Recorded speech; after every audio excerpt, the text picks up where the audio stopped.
Narito ang Veritas News Alert Nationwide. Inimok ni Manila Archbishop Cardinal Jose Advincula pagkapananampalataya na gawing sentro ng misyon at ebangelisasyon ang kanilang sariling pamayanan sa gitna ng mga sugat at mga hamong kinakaharap ng lipunan. Ito ang mensahe ng Kardinal sa pagdiriwang ng ikasampung kapistahan ng San Felipe Neri Parish sa Taytay, Rizal, kung saan binigyang diin ito ang halimbawa ni San Felipe Neri bilang apostol ng Roma na naglingkod sa sariling bayan upang maging daluyan ng espiritual na pagbabago. Ayon kay Cardinal Advincula, hindi kinakailangang dumayo upang maging tunay na misyonero ng simbahan.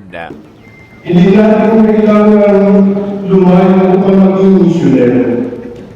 Ang ating tahanan, pamayanan, simbahan at lipunan ay higit sa mga pusong sugatan na mawalan ng pag-asa at nakahanap ng liwanag ni Kristo. Binigyang din ito na sa gitna ng mga suliranin sa bansa at daigdig ay mahalagang maging saksi ang bawat Kristiyano ng pagkakaisa, paghinom at nabuning pagsilang ng pananampalataya. Paalala rin ng Arsobispo na hindi kinakailangan na maging tanyag o makapangyarihan upang maipahayag ang mabuting balita, kundi maisabuhay ito sa pamamagitan ng simpleng kabutihan at paglilingkod sa kapwa. Sa banta na ibinahagi naman ni Father Michael Jason Abaw SC, ang Kora-Paroko ng San Felipe Neri Parish, ang pasasalamat ng pamayanan sa biyaya ng Diyos sa loob ng 10 taon ng pagiging ganap na parokya. Inibog din ng pari ang mga pananampalataya na tunaran si San Felipe Neri bilang patron ng kaganakan at pag-asa sa kabila ng mga pagsubok sa buhay.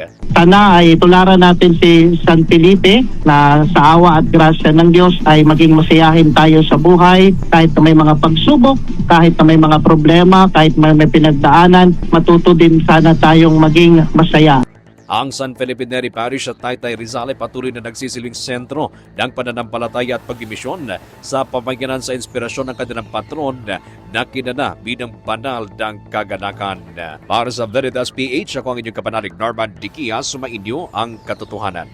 Veritas News Alert Nationwide.